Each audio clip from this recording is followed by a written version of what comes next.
Assalamualaikum warahmatullahi wabarakatuh. Salatu wassalamu alaika ya sayyidi ya Rasulullah. Khudh biyadika hilati adrikna. Kembali lagi bersama kita di channel Pangeran Cahaya. Hadirin yang dimuliakan Allah Subhanahu wa taala, seperti biasa kita akan membahas pertanyaan daripada saudara kita.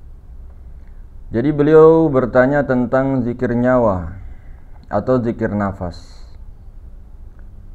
Manakah yang paling tinggi atau manakah yang paling afdol di antara zikir nafas lainnya, Kang Mas? Sementara kita tahu, saya pernah mendengar di video Kang Mas mengatakan bahwa zikir nafas itu banyak. Lalu mana yang paling tinggi, mana yang paling afdol yang saya harus amalkan ketika saya ingin menzikirkan zikir nafas? Betul saudara-saudaraku. Jadi memang zikir nafas ini banyak versi ya. Kalau di sini di Thariqatul Muhammadiyah mengatakan zikir nyawa. Di thariqah lain itu mengatakan zikir rahasia. Ada thariqah yang mengatakan bahwa zikir ini zikir rahasia. Kalau di sini berbeda, zikir rahasia itu lain lagi. Jadi sebelum ke pembahasan, memang banyak versinya ketika zikir nafas tersebut atau zikir nyawa. Ada yang naiknya turun Allah. Ada yang naiknya Allahu.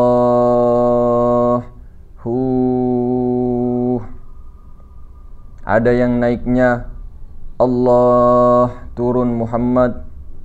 Ada yang naiknya Muhammad turun Allah. Ada juga yang naiknya hu keluar ah.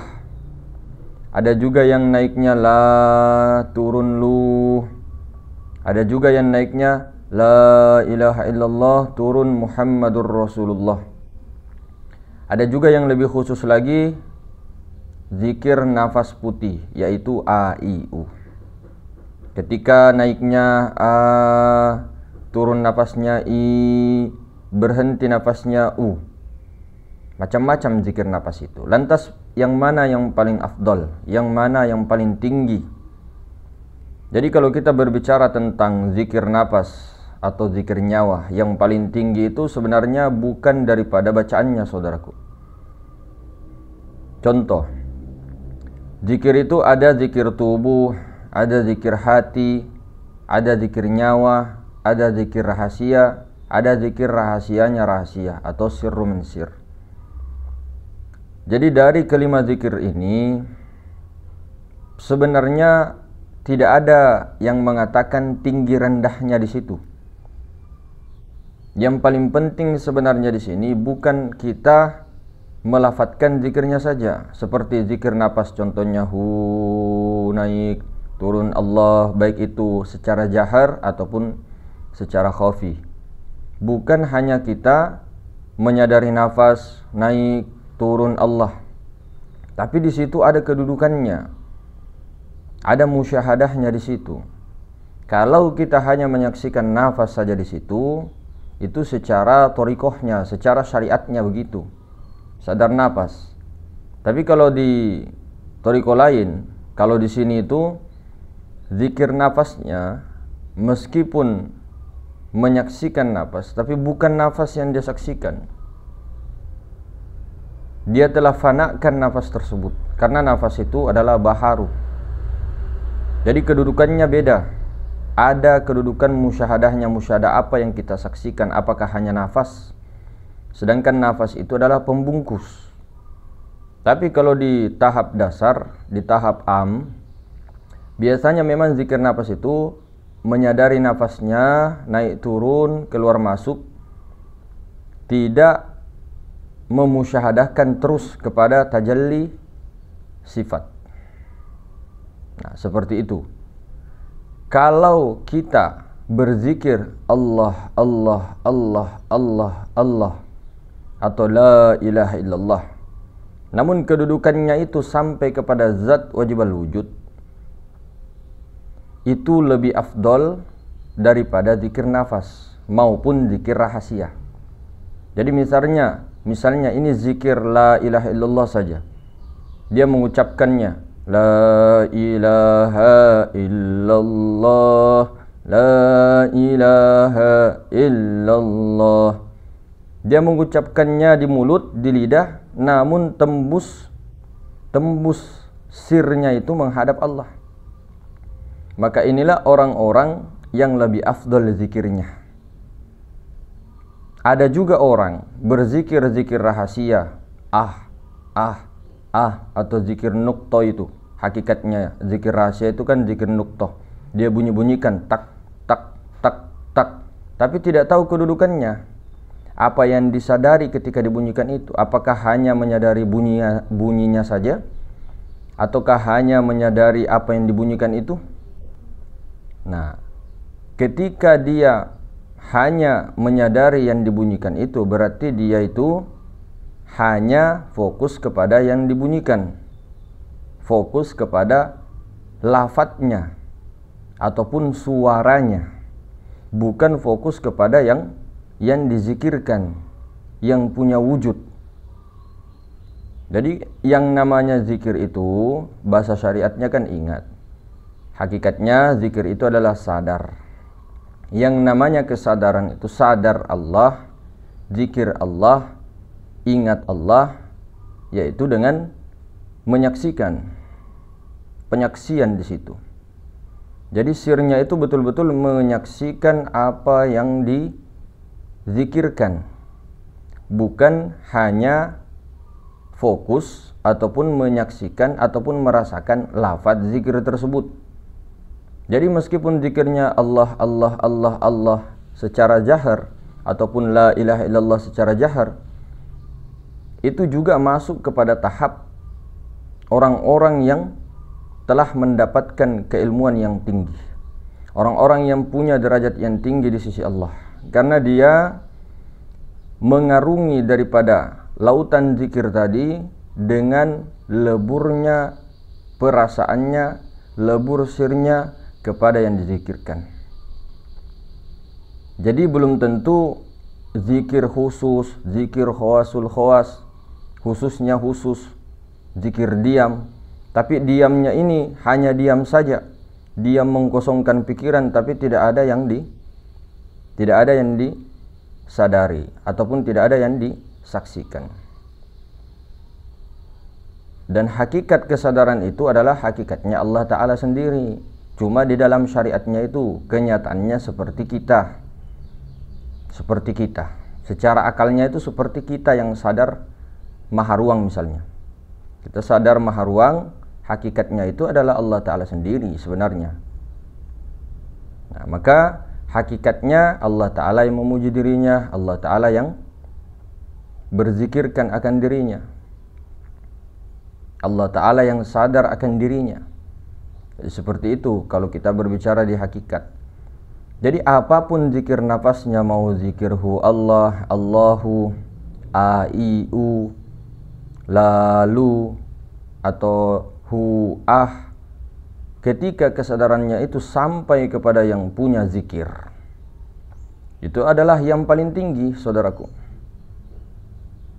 Memang ulama bagi rakamkan itu zikir. Ada zikir syariat itu la ilaha illallah, zikir thariqah Allah Allah, zikir hakikat hu Allah, zikir ma'rifat zikir ma'rifatnya ma'rifat, ataupun tidak bisa lagi disebut adalah zikir diam, yaitu diam dalam kesadaran.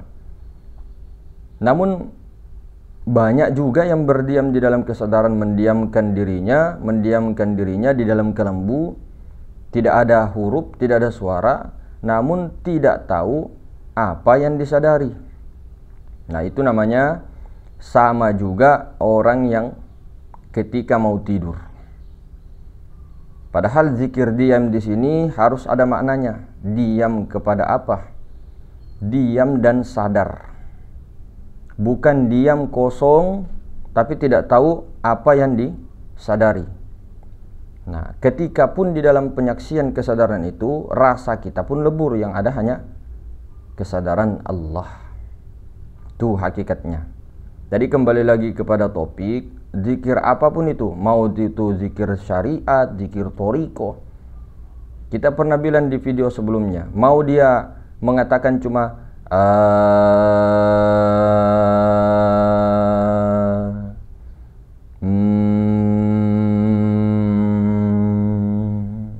begitu saja, tapi sirnya itu tembus kepada Maha Suci, itulah zikir yang sebenarnya.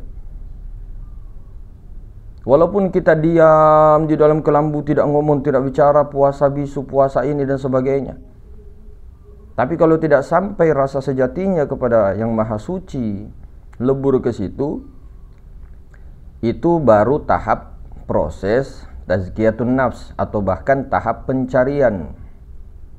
Makanya niat ilahi anta maksudi wa ridhaka matlubi a'tini mahabbataka wa ma'rifataka itu untuk para salik.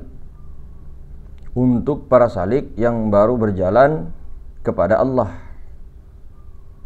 Namun ketika dia sudah sampai kepada Allah, wusul kepada Allah, tetap digunakan ilahi anta maksudi, tapi maknanya berbeda.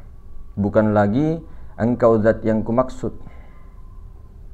Bukan lagi engkau zat yang kumaksud, tapi tiada yang kumaksud, hanya Allah. Tiada yang kucari, hanya Allah. Nah, jadi di situ konsepnya, hakikatnya tidak ada lagi yang dicari, tidak ada lagi yang dimaksud, tidak ada lagi yang ditujuankan. Karena orang-orang yang sudah sampai tujuan, orang-orang sudah sampai yang dimaksud, dia hanya diam saja. Cuma karena ingin mengambil barokah, dia syariatnya, di kenyataannya dia tetap berzikir jahar, tetap sebut-sebut niat. Nah, karena niat itu kan ada dua, ada secara kalam, huruf diucapkan, ada niat yang sebenar-benarnya niat, yaitu di dalam sir, yang tidak berhuruf, tidak bersuara, ingin. Nah, itu adalah niat yang sebenarnya, tanpa diucap pun. Nah, jadi seperti itu. Siapapun, apapun perkataannya, apapun kalamnya, tapi kalau dia tembus sirnya kepada Allah, itulah zikir yang paling tertinggi. Maka kenapa selalu dikatakan afdal zikri fa'lam annahu la ilaha illallah. Zikir yang paling afdal adalah la ilaha illallah. Karena di seluruh la ilaha illallah itu terkumpul semua 5 zikir. Zikir diam di situ, zikir rahasia di situ, zikir nyawa di situ, zikir hati di situ, zikir syariat di situ, zikir tubuh. Tubuh, hati, nyawa, rahasia, rahasianya rahasia terkumpul di la ilaha illallah. Sempurnanya di situ zikir itu. Tapi zikir ini bertingkat-tingkat la ilaha illallahnya, paham maknanya. Ada yang menyembah, ada yang berzikir kepada lafaz saja, dia hanya memerhatikan titik tertentu, kemudian lafaznya yang diingat. La ilaha illallah, la ilaha illallah. Dia hanya khusyuk, fokus kepada tawajjuh kepada zikirnya la ilaha illallah. Ada juga zikir la ilaha illallah fokus kepada maknanya, artinya tidak ada yang disembah, hanya Allah, ataupun tidak ada yang mewujud, hanya Allah. Dia hanya fokus kepada makna. Ada juga yang berzikir la ilaha illallah, lenyap, lebur, karam perasaannya, pikirannya, rasa sejatinya karam di lautan bahruz zat, lautan zatnya Allah subhanahu wa ta'ala. Itulah hakikatnya zikir paling tertinggi, yaitu terleburnya jiwa kita itu kembali kepada hakikat sebenar-benarnya Allah subhanahu wa ta'ala, yaitu Maha Suci. Kalau sudah sampai di Maha Suci, putus keyakinan, tidak lain sudah sampai kepada Rabbul Izzati yang meliputi ruang dan waktu. Karena Allah itu meliputi ruang dan waktu. Nah, jadi seperti itu saudara. Tergantung ya, tergantung daripada penyaksiannya, kedudukannya sebenarnya. Maka di Thariqatul Muhammadiyah ini, sebelum kita melakukan zikir, kan ada zikirnya di sini. Bab 9 itu ada praktek bab kelima. Zikirnya Thariqatul Muhammadiyah itu di situ. Kalau di sini tuh sebelum melakukan bab 9 itu 7 mata pelajaran dulu itu tentang kedudukan-kedudukan.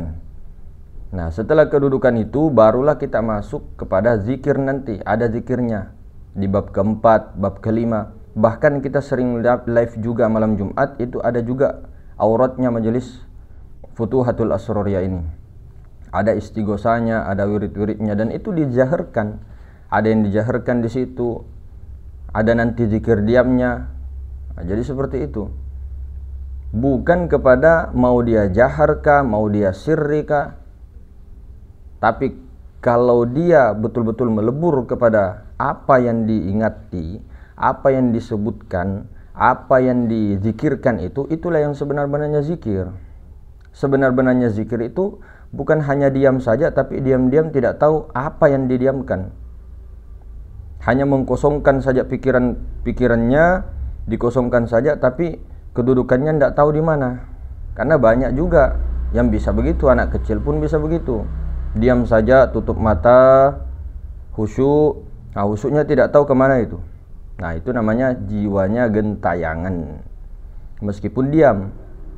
Jadi mengambang, namanya itu mengambang, tahap mengambang.